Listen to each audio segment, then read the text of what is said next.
we're just going to show you some simple tips to help you fit a PTEC pipe guard onto the latest Sherco. This is the top mounting bridge that goes over the top of the frame. It's very, very important that when we're fitting this bridge, we need to make sure that we have relocated the breather hose and the electric start cable. The pieces that we're talking about are the breather hose from the power valve and the electric starter cable, which are held in place by this metal band, which we need to remove from the motorcycle so the bridge can slide down into place. So with the metal band now removed from the frame, we've repositioned the starter motor cable and also the vent hose over the top of the bridge, and the bridge is now in its correct position to allow us to fit the pipe guard. The linkage guard on the Sherco is replaceable, okay, and it attaches to the back of the skid plate by the captive nut. So simply insert,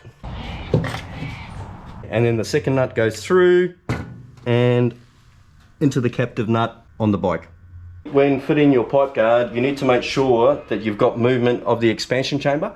So we need to loosen the expansion chamber bolts and the mounts, but also the tailpipe mounts. So specifically on the Sherco, we've actually got to remove this side cover.